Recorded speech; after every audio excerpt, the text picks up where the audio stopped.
ఇది 100% మీడియా వాళ్ళు దయచేసి మీరు కొంచెం మానవతా దృక్పథం ఆలోచన చేయండి.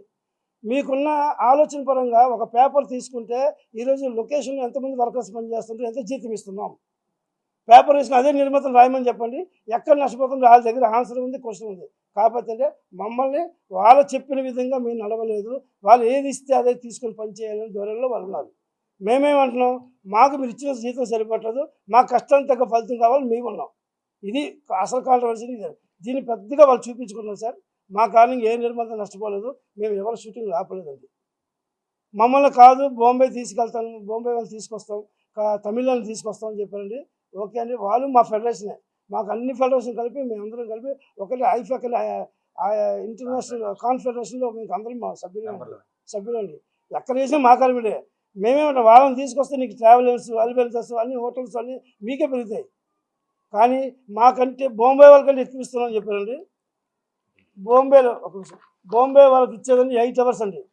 8 అవర్స్. ఇందులో పర్టికులర్గా ప్రొడక్షన్ బాయ్కి ఎంత జీతం ఉందంటే 2025 వచ్చేసరికి 1500 జీతం ఉందండి.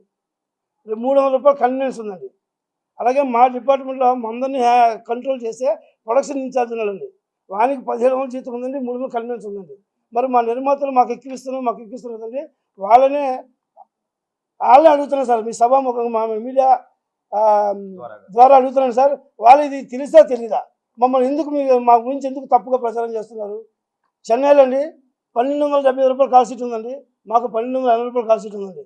చెన్నైలో ఉదయం 6 గంటల నుండి సాయంత్రం 6 వరకు 1.5 కాల్ షీట్ ఇస్తారండి. ఆ 1.5 కాల్ షీట్ కూడా నేను వివరిస్తాను సార్. మాకు కొంతమంది నిర్మాతలు తెలియకపోవచ్చేమో, తెలుసుకోవచ్చు. ఉదయం 6 గంటల నుంచి మధ్యాహ్నం 3 గంటల వరకే వాళ్ళ 8 అవర్స్ డ్యూటీ యాక్చువల్గా. దానిని మనం 8 అవర్స్ కాకుండా 6 గంటలు ప్యాకప్ చెప్తాం, కానీ మిగిలిన 3 గంటలు కూడా కలిపి 1280 రూపాయలు కలిపి 1900 రూపాయలు ఇస్తారండి. మాకు ఇచ్చింది 1280. మేము ఆ 3 గంటలు ఎక్స్ట్రా వేతనం ఎక్స్ట్రా బోనస్ ఇవ్వట్లా. మీరు మా గౌరవనీయులు మా కళ్యాణ్ గారు అన్నారు, ఎందుకు ఈ ప్రాబ్లం ఉంది, ఎందుకు ల్యాబ్ యాక్ట్ ప్రకారం వెళ్తుంటే మేము చాలా సంతోషిస్తాం సార్. మమ్మల్ని మీరు గుర్తించడానికి ఇంకా మేము హ్యాపీ ఫీల్ అవుతుంది. 8 అవర్స్ సీట్ మాకు కావాలండి. ఎందుకంటే మాకు ఎన్ని గంటలు పనిచేస్తే అన్ని గంటల కష్టం కోసం ఫైట్ చేస్తున్నాం. మా కష్టం అడిగితే మీరు మిమ్మల్ని నష్టపోయి ఉంటారు. మిమ్మల్ని నష్టపరిచారు. ఏ విధంగా నష్టపరిచామండి? ఒక్క ఎవిడెన్స్ చూపించండి మా కారణంగా నిర్మాత నష్టపోయారని. మీ నష్టానికి మా కార్మికుల జీతానికి ఏమి సంబంధం ఉందా? మీ లాభాలకి మాకు సంబంధం లేదు, మీ నష్టాలకి సంబంధం లేదు. మేము అడిగింది మేము కష్టం అడుగుతున్నాం. దాన్ని పక్కన పెట్టేసి ఏదేదో కోణాలు తిప్పుకొని మీరు కాలయాపన చేసాం, మేము సినిమా స్ట్రైక్ చేసాం, మేమేం స్ట్రైక్ చేయట్లేదండి. మా కష్టాన్ని గుర్తించి నిర్మాత మేము పనిచేస్తూనే ఉన్నాం.